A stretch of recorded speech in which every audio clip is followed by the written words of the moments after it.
Hai semuanya, gimana kabar kalian? Semoga selalu dalam keadaan baik. Jadi welcome back di Andre Graystone Channel, dan ini adalah segmen analisa pagi, segmen di mana kita akan mengulas untuk update news dan juga pergerakan dari market, khususnya market dari Bitcoin. Teman-teman, hari ini kita berada di tanggal 20 September 2024. Kita akan mulai pembahasan seperti biasa dari kalender ekonomi ya. Jadi sedikit review aja, di perdagangan kemarin Federal Reserve atau The Fed sudah memangkas suku bunganya 50 basis poin dari sebelumnya di 5,5% turun menjadi 5%. Ini merupakan sebuah keputusan yang diambil oleh The Fed pada pertemuan FOMC 19 September kemarin, di mana dirasa memang inflasi sudah mengalami penurunan menuju 2% sesuai dengan target The Fed, dan juga tingkat pengangguran yang cenderung sempat meningkat sebelumnya, namun ketenaga kerjaan masih cenderung stabil. Itu. Jadi keputusan ini diambil memang sudah ditimbang-timbang dan sudah mendapatkan banyak persetujuan oleh member FOMC yang lain. Kemudian kemarin kita juga dapat rilis data terkait dengan interest rate dari Inggris ya. Jadi dari Bank of England di perdagangan kemarin mempertahankan suku bunganya di 5%. Jadi saat ini suku bunga dari Fed dan juga Bank of England sama-sama di 5%. Lalu di perdagangan kemarin juga ada Hong Kong, beritanya juga memangkas suku bunganya 50 basis poin ya. Jadi Bank Sentral Hong Kong melihat potensi bahwa akan terjadi memang penurunan dari banyak sekali bank sentral lainnya ya, memangkas suku bunganya, sehingga ya ikut juga harus melakukan penurunan suku bunga, teman-teman. Kemudian dari data yang lain di perdagangan kemarin juga ada continuing jobless claim dari Amerika Serikat dan juga initial jobless claim. Kalau kita lihat dari data ini menunjukkan bahwa tingkat pengangguran mengalami penurunan, teman-teman, dari sebelumnya 231.000 turun menjadi 215.000. Itu jadi merupakan sebuah indikasi bagus. Kemudian dari penjualan rumah lama di perdagangan kemarin juga ada berita terkait dengan penurunan ya. Ini penjualan rumah lamanya menurun dari yang sebelumnya 1,5% sudah minus menjadi minus 2,5. Di perdagangan hari ini, hari Jumat, kita masih akan dapat beberapa rilis data yang cukup penting. Salah satunya adalah data terkait dengan CPI dari Jepang. Dan juga akan ada keputusan suku bunga dari Jepang jam 10 pagi nanti. Waspada dengan volatilitas terutama yang trading di market Asia. Kemudian dari Inggris akan ada data retail sales ya, core retail sales. Lalu dari Inggris nanti bakalan ada Presiden Christine Lagarde yang akan speak di jam 10 malam. Jadi itu sih beberapa sentimen yang akan mempengaruhi pasar untuk perdagangan hari Jumat ini. Overall, kalau kita lihat sekilas pergerakan Bitcoin melesat ya ke 63 ribuan di perdagangan kemarin, dan ini sudah mencapai area resistance, guys. Oke, sebelum kita masuk ke pembahasan berita yang banyak banget di sini, aku mau forward lagi satu campaign datangnya dari Gate.io. Jadi Gate.io lagi ngadain campaign untuk memprediksi sebuah project itu harganya naik atau turun. Akan ada hadiah sekitar 10.000 US dollar bagi teman-teman yang mengikuti campaign ini. Periode permainan ini atau acara ini akan dimulai dari 18 September sampai dengan 27 September. Nah, caranya gimana? Teman-teman hanya perlu untuk memprediksi sebuah project naik atau turun. Contohnya nih, Katy bakal naik atau turun. Dogs bakal naik atau turun. Kemudian hamster juga sama. Jadi nggak memprediksi harga. Kita cuma prediksi dia bakal naik atau turun tergantung dari closing daily time frame-nya. Gitu, teman-teman. Dan kita juga diminta untuk memilih nih, kira-kira ada 3 kripto yang paling besar kenaikannya yang akan menjadi top gainer. Kita bisa pilih yang mana token-tokennya. Itu aku pilih ini aja, ini sama ini. Kemudian kita bisa langsung kirim. Nah, campaign ini diadakan setiap hari guys. Jadi buat teman-teman yang pengen ikutan bisa langsung ikutan secara gratis. Kalian wajib punya akun Gate.io dulu ya. Buat yang mau daftar, linknya ada di kolom deskripsi video ini. Oke, dari berita pertama itu datang dari Soso Value terkait dengan inflow or outflow dari beberapa hedge fund. Kalau kita lihat dari data kemarin, US BTC Spot ETF kemarin mengalami outflow ya, ada arus keluar yang terjadi. Namun meskipun begitu, market ternyata masih dalam tren penguatan. Kemudian juga dari Ethereum Spot ETF itu mengalami arus keluar juga. Jadi ini menarik nih, di saat posisi ada rally, tapi ada tekanan jual yang justru masih lebih besar datangnya dari Grayscale, kemudian juga ada ARK Invest and Bitwise. Ada arus keluar yang tentunya merupakan sebuah sentimen negatif untuk beberapa produk ETF Bitcoin ya.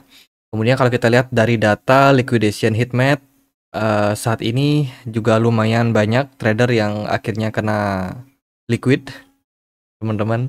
Jadi yang kena liquid di Bitcoin aja sudah sampai 77 juta. 77 juta US dollar. Belum lagi yang ada di crypto altcoin lain. Tuh, jadi kemarin memang cenderung banyak banget yang kena serangan teman-teman, disebabkan karena ketika pemangkasan suku bunga market masih menimbang-nimbang ya. Ternyata setelah itu 2-3 jam setelah itu market mulai mengalami rally dan kenaikan yang lumayan signifikan dari kisaran level 60.000 sampai dengan level 63 ribuan. Itu banyak bikin trader yang kena liquid karena pasang di market futures posisi short. Lalu berita datang dari SEC. SEC baru saja mendakwa salah satu project ya yang berhubungan dengan DeFi yaitu Rari Capital karena ada misleading investor dan unregistered broker activity. SEC baru saja mendakwa perusahaan DeFi tersebut dan tentunya harus menjalani sidang ya dengan SEC, tapi tanggalnya masih belum ditentukan.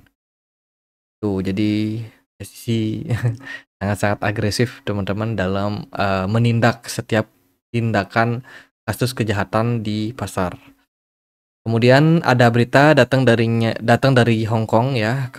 Kemarin Hong Kong secara resmi juga menurunkan suku bunganya 50 basis point mengikuti dengan keputusan dari The Fed ya yang mengambil keputusan tersebut.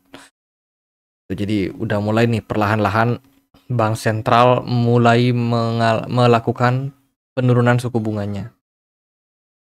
Ethena kemarin kena hack, teman-teman, dan saat ini memastikan ya bahwa protokol mereka akan aman dan protokolnya tidak akan terpengaruh dan dana-dana pun juga yang disimpan oleh Ethena itu masih terbilang safe, teman-teman.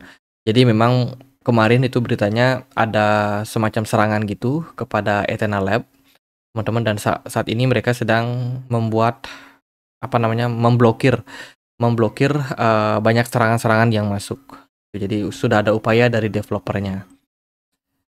Kemudian berita yang lain datang dari Solana. Solana baru aja meluncurkan sebuah perangkat gitu. Ini kayak gamebot ya kalau teman-teman mungkin yang lahir di 1990-an mungkin tahu sama perangkat ini ya. Buat kita bisa main game. Nah, perangkat ini itu disebut PSG1 ya atau Play Solana Gen 1. Ini adalah sebuah aplikasi, ini adalah sebuah perangkat yang mana di dalamnya terdapat banyak sekali aplikasi yang juga terhubung dengan blockchainnya Solana, teman-teman. Ya, tujuannya untuk apa? Kemungkinan sih tujuannya untuk bermain game ya, mungkin game-game play to earn. Itu. Apakah akan memberikan impact terhadap kenaikan harga Solana? Ya nggak tahu, teman-teman. Lalu berita yang lain datang dari salah satu negara bagian Amerika Serikat, yaitu Louisiana. Baru saja mengumumkan untuk menerima pembayaran menggunakan kripto. Jadi ini merupakan sebuah berita bagus untuk adopsi cryptocurrency di Amerika Serikat. Ya, perlahan-lahan mereka sudah membuka diri meskipun tidak di seluruh negara bagian. Louisiana ini negara kecil lah, teman-teman. Negara bagian yang luas wilayahnya kecil dan hanya terdiri dari beberapa kota besar saja. Jadi bukan kota yang besar kayak New York atau mungkin Florida ya. Nah, kemarin juga kedapatan nih si Donald Trump itu dia berkunjung ke salah satu kafe yang ada di New York ya, dan dia menggunakan Bitcoin sebagai alat transaksi di sana. Tuh. Jadi ini cukup viral kemarin dan tentu saja ini bikin publik bertanya-tanya nih, apakah memang penggunaan kripto di sana sudah masif ya, sudah banyak yang pakai atau ini hanya kampanye saja, mengkampanyekan tentang kripto untuk tujuan pemilu ya dari Donald Trump sendiri. Lalu dilihat dari berita yang lain datang dari Maxi Ventures bergabung dengan Foresight Ventures dan juga Mirana Ventures akan membangun atau mengembangkan ekosistem mereka di Aptos blockchain. Jadi Aptos dipilih karena Aptos sendiri merupakan salah satu penyedia layanan Web3 dengan kegunaan utility yang sangat banyak, kemudian transaksi fee-nya juga cenderung murah, dan juga bisa mengakselerate kecepatan yang lumayan bagus. Itu jadi perkembangan infrastruktur saat ini di dunia blockchain salah satunya memang dipimpin oleh Aptos ini.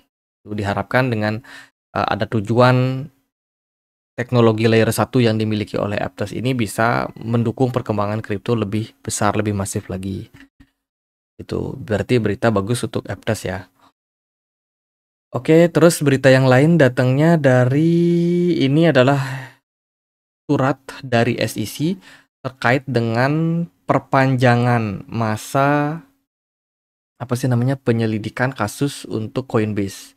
Jadi ini ditujukan oleh Coinbase kepada Coinbase ya, Coinbase Global and Coinbase Inc. Itu. Jadi dikabarkan kasusnya akan diperpanjang sampai nanti di tanggal 18 Oktober. Jadi harusnya kan sudah dapat keputusan nih. Nah, deadline-nya itu mengalami extension of the deadline of complete fact discovery. Oke, sampai bulan Oktober tanggal 18 nanti kasusnya bakalan ditunda atau mungkin bisa lebih panjang sampai ke Februari tanggal 18 2025. Waduh, ini bakalan panjang nih kasus dari SEC dengan Coinbase, teman-teman. Harusnya sih deadline-nya akan ada di September ini ya. Tapi ternyata diperpanjang lagi sama SEC. Kemudian dari berita yang lain datang dari Kanada. Kanada Central Bank bakalan siap untuk mempromosikan digital Luni atau CBDC plan mereka gitu. Jadi saat ini Kanada tengah bersiap-siap untuk pengembangan CBDC Central Bank Digital Currency, di mana ini merupakan salah satu mata uang secara digital ya yang running di jaringan blockchain tanpa harus menggunakan embel-embel kripto di dalamnya. Tuh, jadi dengan adanya CBDC ini tentu saja merupakan sebuah tujuan global. Jadi kalau kita lihat dari big map-nya di hampir seluruh negara bagian dunia itu sekarang sedang mencoba untuk meng-create mereka punya CBDC. Ini sudah terjadi di Rusia, kemudian juga sekarang ada di Kanada dan di Korea juga beritanya teman-teman. Nah, Korea juga siap untuk menggarap ya untuk CBDC mereka dan dikabarkan akan rampung di akhir tahun ini. Itu. Jadi sudah mulai berlomba-lomba nih untuk bank sendiri ya untuk menciptakan CBDC mereka masing-masing. Ya ujung-ujungnya sih fiat money juga ya, pro terhadap fiat money. Kemudian dari berita yang lain datang dari Commerce Bank. Commerce Bank salah satu bank yang ada di Jerman itu bakalan menyediakan layanan untuk Bitcoin dan juga Ethereum trading. Ini tentu saja akan mempermudah para investor yang memang pengen untuk melakukan transaksi di market kripto ataupun di market digital ya. Tuh, jadi ini juga merupakan sebuah berita yang bagus untuk perkembangan kripto ke depannya. Lalu ada Switzerland, ada salah satu exchange namanya adalah SIX yang bakalan launching di Swiss. Ini merupakan sebuah indikasi memang peningkatan daripada minat orang-orang yang ada di Swiss sendiri terhadap kripto, sehingga bermunculan kripto exchange baru yang bakalan meluncur. Nah, ini disupport langsung oleh beberapa perusahaan besar ya, teman-teman. Jadi Six ini dia punya grup mereka sendiri ya. Mereka punya grup sendiri. Salah satunya memang berfokus di dunia keuangan dan saat ini mereka akan ekspansi ke yang namanya kripto. Ya itu sih beberapa sentimen yang mempengaruhi pasar. Overall menurut saya bagus-bagus semua beritanya. Dan kalau kita melihat secara teknikal, DXY atau indeks dolar harusnya sih akan mengalami fase penurunan yang lumayan dalam. Ya, kalau kita lihat dari structure market sebenarnya ini sudah breakdown dari symmetrical triangle dan kita tinggal menunggu penurunan ekstrim dari indeks dolar. Teman, saya expect kalau akan ada penurunan yang lumayan signifikan mungkin bisa mengarahkan indeks dolar turun ke level 96. Di sini ada level support yang cukup penting yang bakalan bisa menjadi next support untuk indeks dolar ke depannya. Smart money di indeks dolar sudah turun lumayan signifikan. Di perdagangan kemarin yang naik nggak cuma Bitcoin, namun juga ada S&P 500. S&P 500 baru saja breakout dari mereka punya descending triangle dan sepertinya akan melanjutkan fase rally. Seperti yang kita tahu, pemangkasan suku bunga itu berarti menurunnya tingkat deposito dari bank-bank yang menawarkan deposito, kemudian obligasi juga, sehingga akan menimbulkan impact banyak orang-orang yang akan memindahkan asetnya ke tempat yang lebih beresiko. Salah satunya adalah saham, kemudian juga ada gold di perdagangan kemarin juga mengalami tren rally. Namun ini harus hati-hati sih karena gold ini naiknya udah lumayan signifikan ya. Dan juga Bitcoin. Bitcoin dan kripto-kripto lain kemarin kebetulan BTC Dominance juga turun, kesempatan untuk curi start ya. Solana agak bagus karena Solana itu ada event Solana Breakpoint di Singapura hari ini. Gitu teman-teman. Biasanya sih kalau kita lihat dari riwayat sebelumnya Solana itu mengalami rally ketika event Breakpoint ini. Mungkin hari ini juga akan ada peluang teman-teman. Kita lihatlah nanti sampai hari menjelang siang ya, apakah Solana akan naik agak tinggi. Saat ini sih levelnya ada di kisaran 142. Celestia kemarin growth sangat-sangat bagus sesuai dengan ekspektasi. Yang agak saya surprise juga ada Fed AI sih. Dua project ini yang saya sempat akumulasi ya, Celestia sama Fed AI juga udah mengalami tren kenaikan. Untuk Bitcoin gimana nih? Apakah Bitcoin masih bakalan lanjut rally atau enggak? Dari pergerakan smart money, Bitcoin sudah mulai muncul. Ini merupakan sebuah indikasi bagus, di mana secara jangka panjang kita melihat probability untuk Bitcoin dan juga kripto kemungkinan akan lanjut bull run setelah konsolidasi yang cukup panjang lebih terbuka lebar lagi. Jadi pergerakan kemarin ini cukup memberikan sinyal yang bagus. Bitcoin memang belum naik terlalu tinggi ya, baru dari level 60.000 sampai 63.000. Ini masih awal, teman-teman. Di perdagangan kemarin volume smart money sangat-sangat bagus yang masuk ke market. Sementara itu kalau kita lihat dari time frame 4 jam, pergerakan Bitcoin dipenuhi oleh volume perdagangan yang bagus. Kemungkinan akan ada indikasi koreksi sehat dulu ya setelah kenaikan yang terjadi pada Bitcoin. Menurut saya jangan terlalu FOMO bagi teman-teman. Ingat DCA ya, jangan menunggu terlalu lama teman-teman karena saat ini proses recover pada Bitcoin sedang berlangsung. Mungkin teman-teman tidak akan menemukan harga Bitcoin di level-level sekarang lagi di masa mendatang. Teman-teman, jadi ini adalah kesempatan yang bagus. Bitcoin masih konsolidasi bergerak sideways meskipun cenderung korektif. Dan ini merupakan sebuah pergerakan yang memang menunjukkan bahwa Bitcoin ini masih akan ada peluang untuk melanjutkan tren rally-nya. Tuh, jadi secara jangka waktu panjang, time frame weekly udah mulai positif, daily pun juga udah mulai positif. Di time frame 4 jam kemungkinan akan ada sedikit koreksi jangka pendek. Mungkin teman-teman yang punya planning pengen masuk, kira-kira Bitcoin idealnya di level berapa? Kita tarik lagi dari swing high ke swing low, kita dapat beberapa level di sini. Akan ada probability untuk Bitcoin kembali ngetes area level 59.600 secara jangka waktu mungkin dalam beberapa minggu. Mungkin nggak akan langsung turun ke level tersebut. Jadi ya itu jangan FOMO, maksimalkan fase-fase koreksi untuk cicil barang teman-teman. Karena penurunan suku bunga merupakan sebuah indikasi bagus secara makroekonomi untuk pasar-pasar beresiko. Jadi ya itu teman-teman, positif lah. Di time frame 1 jam kita udah mulai ada melihat penurunan ya dari trader, sepertinya udah mulai taking profit. Smart money juga udah mulai turun. MACD juga sudah memberikan indikasi dead cross, which is ini merupakan sinyal buat koreksi sehat dulu setelah kenaikan yang terjadi kemarin. Oke, gitu aja buat pembahasan kali ini. Semoga videonya bisa bermanfaat. Bila mana ada pertanyaan lain, ada koin lain buat dibahas, teman-teman bisa langsung tulis di kolom komentar channel YouTube ini. Sekian aja akhir kata saya Andre. Makasih.